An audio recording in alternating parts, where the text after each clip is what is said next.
N'attendez pas qu'il soit trop tard. Devenez membre de la chaîne Today et bénéficiez de réconfort et de soutien dans les moments difficiles. Cliquez sur le lien dans la description de la vidéo. Mardi 9 avril 2024 page 2.2. Apprendre le contentement V10 à 13 Apple a appris à être content, quelle que soit la situation. B. La clé. Je peux tout par Christ qui me fortifie. 1. Les circonstances peuvent changer, mais Christ ne change jamais. Jésus-Christ est le même hier, aujourd'hui et éternellement. Hébreux 13, 8-2. Un exemple. Disons qu'il y a un petit bateau ancré dans un lac. L'ancre va au fond du lac, où elle est enfoncée et, grâce à son poids, stabilise le bateau. Maintenant, il se peut que le lac soit très calme, comme un miroir. Mais tout à coup, les choses peuvent changer, et une tempête frappe et provoque de grosses vagues et beaucoup de turbulences. Le fait que les circonstances en surface aient changé ne change rien au fait que l'ancre est toujours aussi solide dans les profondeurs. 3. Un passage. Luc 8 22 à 25 4.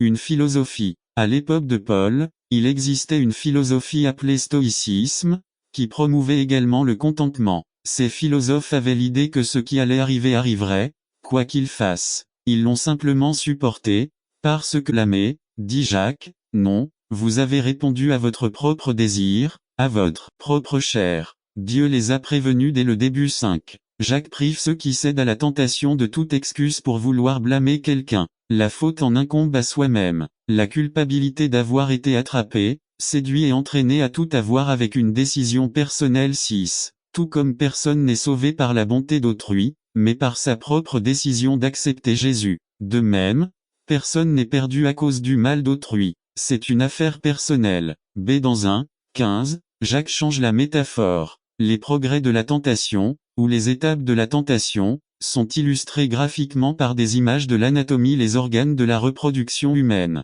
La grossesse est le fruit de la tentation. 1. Alors la passion inférieure, après avoir conçu, enfante péché, et le péché, une fois commis, engendre la mort. 2. Il est possible que 1. 14 utilise la métaphore d'une personne qui, face à la séduction, finit par se coucher et que le 1. 15 peint le résultat final de cette relation, la grossesse, la période de gestation, les 9 mois et la naissance éventuelle d'un enfant. 1. Mais Santiago ne s'arrête pas là. Après la naissance vient la maturité de ce péché, le fruit de ce péché qui viendra hanter la vie de celui qui a cédé à la tentation. N'attendez pas qu'il soit trop tard. Devenez membre de la chaîne Today et bénéficiez de réconfort et de soutien dans les moments difficiles. Cliquez sur le lien dans la description de la vidéo. Mardi 9 avril 2024 page 1. Il est possible que Santiago répète avec des mots ce que dit le commandement, le péché du Père atteint le Fils ou est répété par le Fils ou la fille. B. Il est possible que Jacques dise que lorsque le père ou la mère a cédé à la tentation, quelle qu'elle soit, un péché qui le conduit finalement à l'abandon de Dieu. La tentation n'a pas seulement donné naissance au péché lui-même, mais que ce péché engendre à nouveau ou tombe enceinte dans la génération suivante. C. Il est possible que Jacques dise qu'en cédant à la tentation et en acceptant le péché comme mode de vie, le péché ne peut qu'engendrer plus de péché,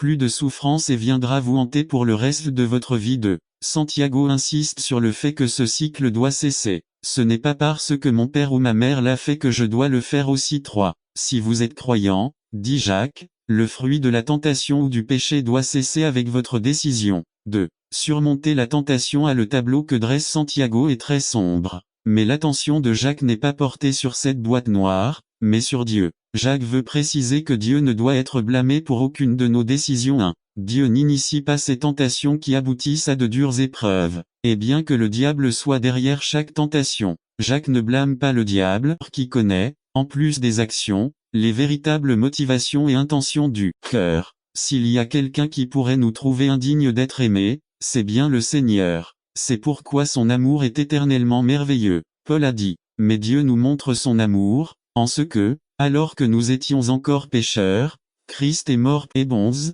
25. Il préférait plutôt subir des mauvais traitements avec le peuple de Dieu que de jouir pour un temps des plaisirs du péché temporaire. Le péché vous donne satisfaction pendant quelques instants, puis vous vous sentez vide et incomplet. Dieu a un but pour votre vie. Il veut que vous viviez dans la plénitude de sa joie. 1 Pierre 1, 8,98. Vous l'aimez, sans l'avoir vu. Vous croyez en lui et bien que vous ne le voyez pas maintenant, en y croyant vous vous réjouissez d'une joie inexprimable et glorieuse. 9. Obtenant ainsi la fin de votre foi, le salut de vos âmes.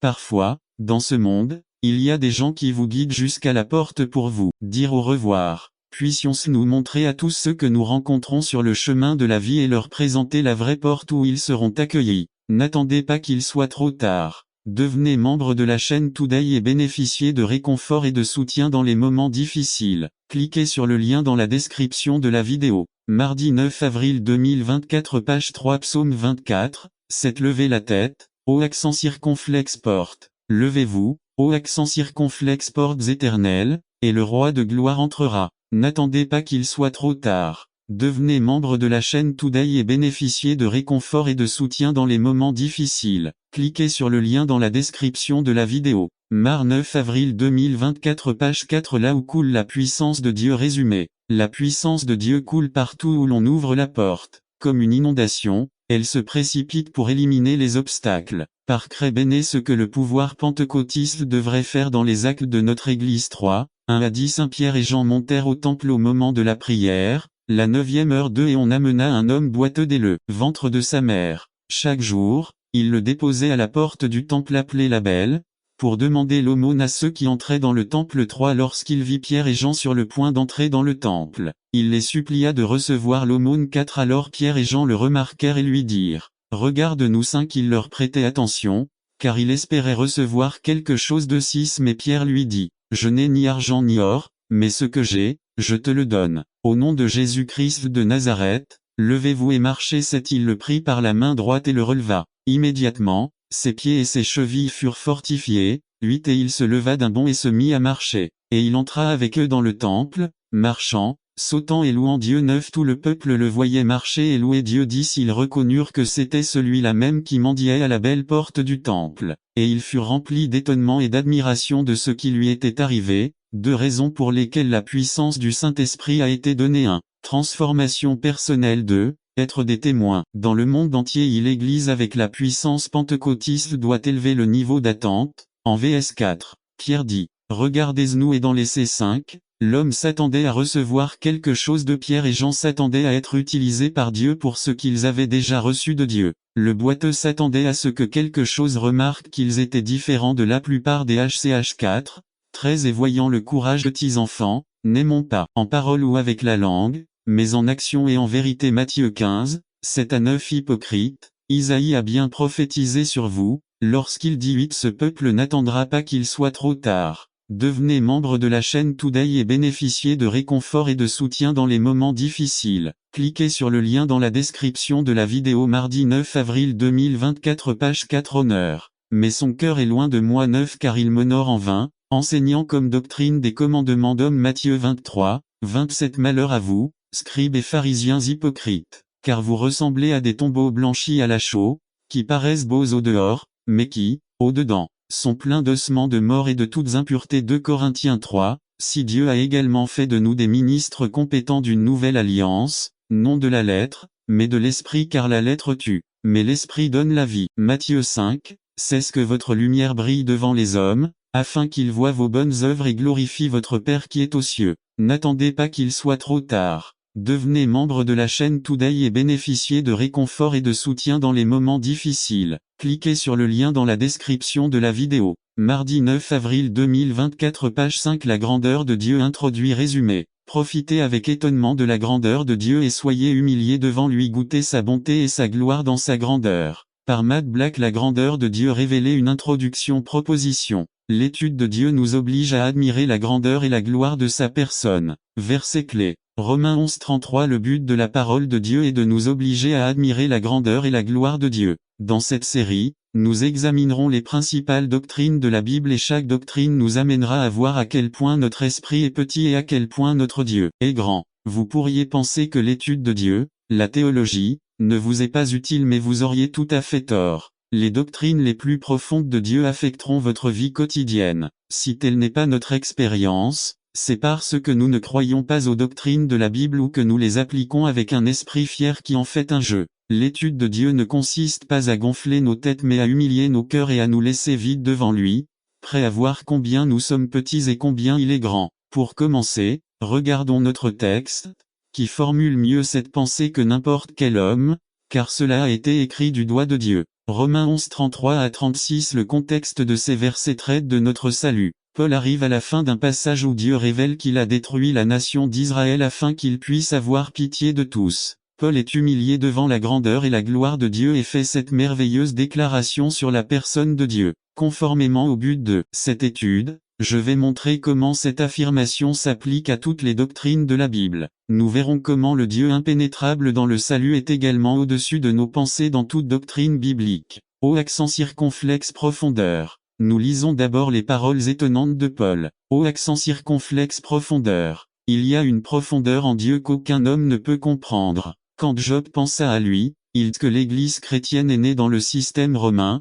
le système a pénétré l'Église, le clergé devient autoritaire, et aujourd'hui encore, dans les villes latino-américaines, la parole du curé local constitue l'autorité maximale. 8. Le sage, l'enseignant à l'époque de Santiago était considéré comme la personne ayant le plus de connaissances et de sagesse pratique, l'expert, qui avait de l'intelligence. Mais même si Santiago fait directement référence à ce groupe des enseignants de sa communauté, je crois que ce qu'il veut nous enseigner a des aspects beaucoup plus vastes. Le message atteint encore aujourd'hui tous ses lecteurs et auditeurs. B. Vous dites que vous êtes sage, demande Santiago. Eh bien, contrairement aux sages ou enseignants du temps de Jésus, pour Jacques, celui qui a la sagesse n'est pas celui qui comprend tout, ni celui qui a la connaissance, mais qui 3:13 b, qui montre pour bonne conduite de vos œuvres dans une sage douceur. 1. Cette exhortation nous rappelle le défi lancé par Jacques dans sa dispute avec son adversaire imaginaire en 2:18. Mais quelqu'un dira, tu as la foi, et j'ai les œuvres. Montre-moi ta foi sans tes œuvres, et je te montrerai ma foi par mes œuvres. 2. Mais en substance, nous dit ici Jacques, si vous êtes sage, démontrez votre sagesse par la façon dont vous agissez, comment vous vivez votre vie. Ne venez pas vers moi avec votre verbiage, avec fierté de vos connaissances, venez et n'attendez pas qu'il soit trop tard. Devenez membre de la chaîne Today et bénéficiez de réconfort et de soutien dans les moments difficiles. Cliquez sur le lien dans la description de la vidéo. Mardi 9 avril 2024, page 2. Montre-moi à quel point ta vie est pratique. 3. Dans ce même contexte, Jésus a dit, mais la sagesse est justifiée par ses œuvres. Matthieu 11:19. C'est comparé Matthieu 11:29. Ce que Jésus et Jacques soulignent, c'est que la religion et la vraie sagesse ne sont pas des questions mentales, ce ne sont pas des croyances sèches gardées dans les recoins de l'esprit. 4. L'accent ne peut pas être mis uniquement sur ce que l'on prétend croire ou pense être la véritable doctrine ou le véritable système de croyance. La connaissance ne devient sagesse qu'une fois mise en pratique. 5. Ce qui est plus important pour Jésus et Jacques est ce que chacun fait et qui définit la sagesse. Il y a deux mots qui définissent un vrai croyant à orthodoxie, la croyance mentale correcte. L'ensemble des doctrines qui composent votre système de croyance. B. L'orthopraxie, la pratique, vivre correctement, vivre en harmonie avec le système de valeurs. 6. Bien qu'il soit important d'avoir ou de croire en une doctrine correcte, ce que nous faisons avec ce que nous croyons est plus important pour Jésus et Jacques. 7. Parce que si le style de vie ne correspond pas à la croyance est rejetée. Combien de personnes abandonnent notre religion à cause de certains croyants qui ne vivent pas selon ce qu'ils croient. 8. Bien que la doctrine orthodoxe croyance correcte soit importante, nous ne trouvons pas de référence dans les Écritures au fait que notre dignité envers le ciel sera basée uniquement sur ce que nous croyons, mais sur ce que nous pratiquons. 9. Nous ne trouvons aucune Today et bénéficier de réconfort et de soutien dans les moments difficiles. Cliquez sur le lien dans la description de la vidéo. Mardi 9 avril 2024, page 2. Autrement dit, tu es un roi avec autorité et pouvoir, mais celui que je sers est le Seigneur. Il n'a pas présenté son opinion sur la question, si elle était bonne ou fausse. Il lui dit seulement, le Seigneur, Jéhovah des armées, mon Dieu, le seul, celui qui peut tout. B. Il me l'interdit. Naboth avait connaissance de la parole de Dieu, et savait que c'était pour sa vie. Cet homme a vécu la parole de Dieu à ce moment-là, il est devenu un exécutant et non seulement un auditeur. Naboth a complètement abandonné sa volonté à la volonté de Dieu. Il n'a pas donné à son cœur une chance de tomber dans la tromperie. Naboth n'a pas dit, Dieu me donne le choix, il a dit, le Seigneur me l'interdit, il ne m'est pas permis de le faire, il dit de ne pas le faire. C'est vendre ce dont j'ai hérité. Il n'était pas disposé à le faire, se débarrasser, échanger ou vendre ce qu'il avait reçu par héritage. Il savait que plus que n'importe quelle terre, c'était un vignoble, quelque chose de très précieux et de grande qualité. il n'était pas disposé à désobéir à Dieu, il n'était pas disposé à changer ou à vendre son vignoble pour les offres alléchantes qui lui étaient présentées. Achab proposait subtilement de désobéir à Dieu. C'était considéré comme un devoir de maintenir les terres ancestrales de la famille. Selon la loi mosaïque, ces héritages devaient rester dans la famille. Lév 25-23. Nombre 36-7. Rien ne valait la peine en échange de cet héritage, il perdrait quand même sa vie plutôt que de la vendre des de mes parents. Il savait que cette vigne avait une grande valeur, ses ancêtres avaient donné leur vie pour cette vigne, ils avaient travaillé la terre, l'avaient plantée et l'avaient fait fructifier. Je sais, et vous savez, d'où vient notre héritage. Ne donnez pas à l'ennemi ce que Dieu vous a donné. Prenez soin et protégez, valorisez ce que Dieu a placé sous votre garde. N'attendez pas qu'il soit trop tard. Devenez membre de la chaîne Today et bénéficiez de réconfort et de soutien dans les moments difficiles. Cliquez sur le lien dans la description de la vidéo mardi 9 avril 2024 page 3 à propos de l'amour résumé. Ce message concerne l'amour philo et agape par Joël Betancourt à propos de l'amour en grec, la langue originale du Nouveau Testament. Il y a 3 mots différents pour définir l'amour en espagnol, l'un est eros, un autre est philo et un autre est agape. Eros c'est un amour sexuel très égocentrique. Philéos c'est un amour fraternel,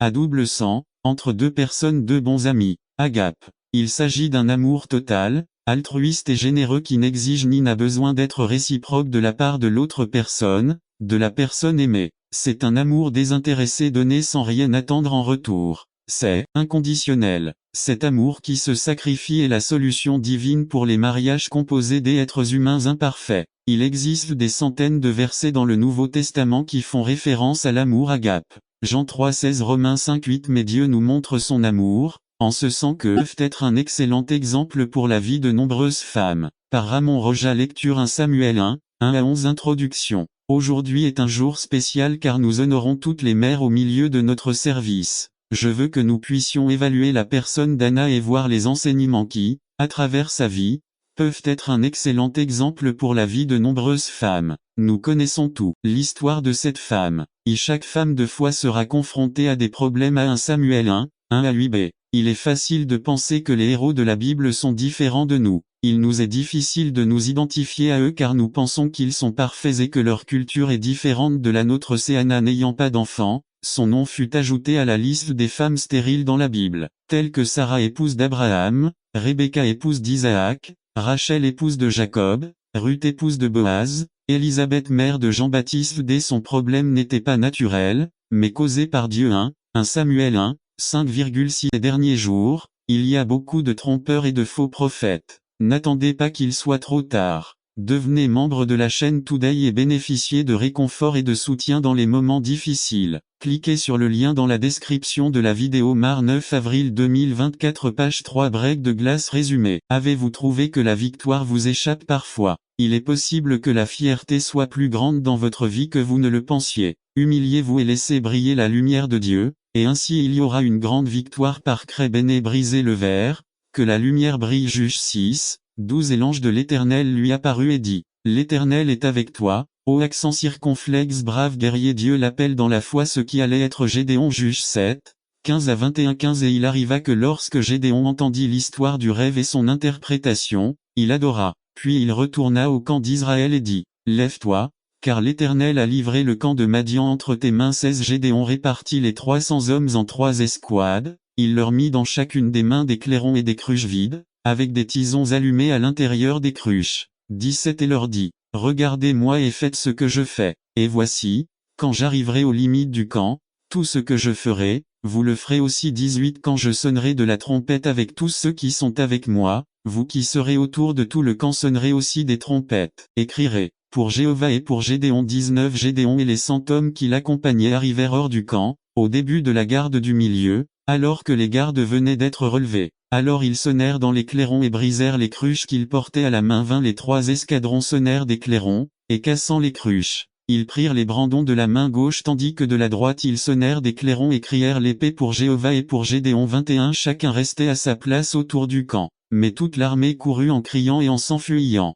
Le nom Gédéon signifie la vallée de la grâce. Prétexte à pauvre. 6-15 Insignifiant B1 puissant. 6-13 Entre les mains des Madianites, Moïse a donné le prétexte de ne pas pouvoir bien parler. Quel prétexte as-tu? N'attendez pas qu'il soit trop tard. Devenez membre de la chaîne Today et bénéficiez. Reste là ou assieds-toi ici à mes pieds Il y en a qui discutent, et je suis d'accord que au pied de la croix nous sommes tous égaux. Mais qu'en est-il du culte? Qu'en est-il de la vie quotidienne de l'Église? Là, il semble que la croix soit laissée de côté ou perde son importance. 3. C'est pourquoi Jacques commence par faire appel à la croix et dit: Mes frères, ne dites pas que vous avez foi en notre glorieux Seigneur Jésus-Christ, alors que par votre attitude vous faites preuve de favoritisme. 4. Parfois nous luttons contre la discrimination sociale et raciale qui existe dans la société, mais combien de fois faisons-nous preuve d'attitude discriminatoire dans l'Église? Les riches dominent, celui qui a le plus de contrôle, le pauvre n'a rien à qui parler. J'ai déjà vu menacer ceux qui prétendent respecter les commandements de Dieu de n'attendez pas qu'il soit trop tard. Devenez membre de la chaîne Today et bénéficiez de réconfort et de soutien dans les moments difficiles. Cliquez sur le lien dans la description de la vidéo. Mardi 9 avril 2024, page 2. Migrer ceux qui n'ont pas de papier. 5. La position de James est que la discrimination, les préjugés, la partialité, le favoritisme, s'ils n'ont pas leur place dans la vie de la société, devraient encore moins avoir leur place dans la vie d'une église. La préoccupation de B. James, bien qu'il utilise les termes riches et pauvres dans son épître, va beaucoup plus loin en faisant référence à ceux qui ont ou qui n'ont pas. Cela implique le racisme, le népotisme, préférence pour les membres d'une même famille, le favoritisme et tous les ismes négatifs qui abondent dans la société et dans l'Église. 1. Dans tout l'Empire romain, il y avait des preuves de faste et de richesse, à l'intérieur et à l'extérieur du christianisme. L'homme riche faisait toujours savoir à tout le monde qu'il était riche. Il portait sa richesse à Jérusalem. L'extravagance des riches pouvait être vue dans leurs maisons, leurs vêtements et même dans leurs offrandes abondantes dans le temple, contrairement aux pauvres marginalisés. Voir Matthieu 12 41 à 44 3. Comme Jacques indique que la communauté des croyants a péché en discriminant, a péché en jugeant que les riches étaient bénis par Dieu, alors qu'être pauvre impliquait être maudit par Dieu. 4. Santiago s'attaque à la pratique courante de son temps, une pratique que nous voyons clairement dans nos pays latins, même dans les congrégations de croyants, de la façon dont sont traités les gens qui arrivent dans des charrettes et bien habillés à l'église, et ceux qui arrivent et ils accrochaient leur chapeau dehors. 5. Dans l'église médiévale, les riches se réservaient leur place dans les temples en payant de grosses sommes d'argent au clergé, tandis que les pauvres s'asseyaient dans des endroits désignés bancs libres. Et voir Alex Moité, The Message of James in the Bible SPA aujourd'hui Interversity, de Honey Grove, Illinois, 1985, 96. L'argent parle encore très fort dans la société, et malheureusement, il parle encore très fort dans de nombreuses églises. Jacques 2,4 dit: Ne faites-vous pas de distinction entre vous, et ne devenez-vous pas des juges selon de mauvais critères. Conclusion après avoir illustré la religion souillée ou impure. Voir Jacques-Marc 15, 29 4. Sa mort approchait de. Reste ici, regarde avec moi. V. 38. Une instruction spécifique pour rester dans un certain endroit pour prier. 2. Des instructions qu'ils n'ont pas suivies, parce que la fatigue les a vaincus. Monsieur 14, 37. Puis il arriva et les trouva endormis, et il dit à Pierre: Simon, tu dors. N'avez-vous pas pu regarder 1h03? Jésus attendait d'eux, ses intimes, qu'il prie pour le professeur et pour qu'il ne tombe pas en tentation. 4. Jésus est venu 3 fois et a constaté que ses disciples dormaient tout. Ils dormaient quand ils devaient prier. Un endroit pour rechercher la volonté de Dieu. Matthieu 26, 39, 42. LC, 22, 43,44 R39. S'avançant un peu, il tomba sur sa face, priant et disant: Mon Père, s'il est possible, que cette coupe s'éloigne de moi, mais pas comme je veux, mais comme tu veux. 42. Autre ave fu, ioro accent aigu por segundave, diciendo, padre ami accent aigu o, sino put pasar de ami accent aigu esta copa 5. Yo la beba, agas tu voluntabe es en los siampos incierto de la vida que mao nemo de buscar la volunta de Dieu. LC, 22-44. Et étant en agonie, il pria plus intensément et sa sueur était comme de grosses gouttes de sang qui tombaient à terre. C'est la volonté de Dieu équivaut à faire la distinction entre ce que Dieu veut et non ce que je veux. Jésus pourrait tomber dans la tentation de rejeter la mission pour laquelle il a été envoyé. C'est pourquoi Luc 22 dit 43. Et un ange lui apparut du ciel pour le fortifier. Avez-vous déjà cet endroit pour rechercher la volonté de Dieu dans la prière? En tant qu'Église, Nous avons un lieu où nous pouvons rechercher la volonté de Dieu. 1. Lorsque nous étudions la parole à l'école du dimanche, n'attendez pas qu'il soit trop tard. Devenez membre de la chaîne Today et bénéficiez de réconfort et de soutien dans les moments difficiles. Cliquez sur le lien dans la description de la vidéo. Mardi 9 avril 2024 page 2. Quand nous étudions la parole pendant une cellule disciplique 3. Lorsque nous écoutons attentivement pendant la prédication 4. Quand quelqu'un avec le don d'extorsion, de sagesse, etc. Il sera fait pour nous le dire et nous guider dans la bonne direction. J'ai que venir à l'église soit pour vous comme Gethsémani l'était pour Jésus. IV. Un endroit où il a été trahi. Mt. 26, 45-45 Puis il vint vers ses disciples et leur dit, dors maintenant et repose-toi. Voici, l'heure est venue et le Fils de l'homme est livré entre les mains des pécheurs. 46 Lève-toi, allons-y. Voyez, celui qui me trahit s'approche. À quelle tristesse de penser que cette place particulière de Jésus a été révélée par un traître. B. Alors qu'il donne déjà à ses disciples la permission de dormir, Judas Iscariote s'approche et Jésus demande à ses disciples de se lever. C. Il a été trahi par un baiser. Il est d'usage de s'embrasser sur la joue entre personnes qui s'estiment. Il semble que cette coutume soit encore pratiquée parmi les peuples du Moyen-Orient. D. Je voudrais vous dire à Salomon, c'est lui-même qui a donné envie au roi de le tuer, et c'est pourquoi il a dû fuir en Égypte. Application 3 choses sur lesquelles nous pouvons réfléchir et apprendre de cette partie. 1. Que les bénédictions et les ministères du Seigneur viennent à travers lui et en son temps. 2. N'utilisons pas les bénédictions pour lutter ou essayer de susciter l'envie chez les autres. 3. Quel sera l'héritage que nous laisserons à nos enfants? Sera-t-il plein de richesses spirituelles ou les laisserons-nous avec un cœur matérialiste, égoïste et fier, loin de Dieu? Pro 10-22 La bénédiction du Seigneur est ce qui enrichit et n'ajoute pas de tristesse. 2. Apprendre les bases de la vie. 2. Chr 10 Roboam commet 3 erreurs qui sont un coup dur pour lui et pour le royaume. Rapporter les événements du chapitre 10. 1.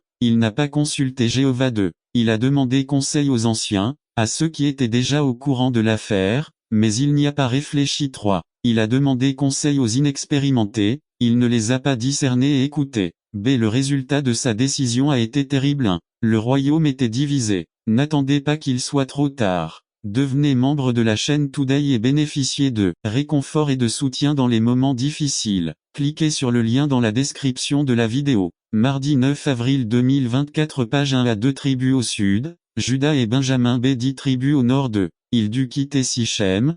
Moment-là, peut-être pensait-il au temps qu'il perdait, à écouter Jésus-Christ parler alors qu'il devait raccommoder, nettoyer les filets, tout préparer pour repartir. Peut-être qu'il pensait à sa situation financière, il n'avait rien attrapé et il n'avait pas pu faire des affaires et il y avait des choses à payer, il y avait des employés à payer. Et là, il perdait du temps à écouter Jésus-Christ parler et parler. Combien ses pensées devaient être nombreuses et variées. Mais Pierre ne savait toujours pas clairement qui était Jésus-Christ. Pierre ne se doutait pas qu'il était à côté du Dieu des cieux, de la terre et de la mer. Pierre ne savait pas qu'un travail réussi est proche de Dieu. La Bible dit que Jésus-Christ finit de donner ses enseignements et dit à Pierre, « Mets au large, et jette tes filets pour attraper du poisson. » Simon répondit et lui dit, « Maître, nous avons travaillé toute la nuit, et nous n'avons rien attrapé, mais, sur ta parole, je jetterai le filet. » Et quand ils l'eurent fait, ils enfermèrent une grande quantité de poissons, et leur filet se brisait. Combien de fois nous retrouvons-nous comme Pierre,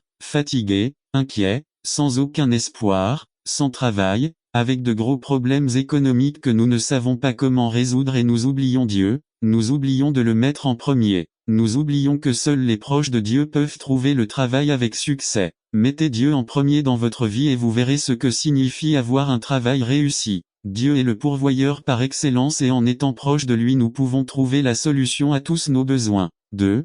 Près de Dieu est la nourriture en abondance. La Bible dit que Jésus-Christ était parti dans un endroit éloigné et désert mais même là, le peuple, les multitudes, le suivirent. Il eut compassion d'eux et guérit leurs malades. Il y avait ces gens qui écoutaient Jésus-Christ éternité. Vos problèmes relationnels peuvent affecter votre bonheur actuel, mais pas votre destinée éternelle. Votre travail vous permet de subvenir aux besoins de votre maison, mais cela n'a rien à voir avec l'endroit où vous passerez l'éternité. Seule votre décision concernant Jésus-Christ définira où vous passerez l'éternité. Deuxièmement, cette question est d'une importance capitale car nous ne savons pas de combien de temps nous disposons. Notre vie peut prendre fin à tout moment. Une crise cardiaque, un accident, un anévrisme, une syncope. Tout ce que Dieu a à dire, c'est un seul mot et votre vie prendra fin, peu importe à quel point vous vous portez bien en ce moment. Ne vous croyez pas que vous aurez une autre chance. Alors tournez-vous vers Christ dès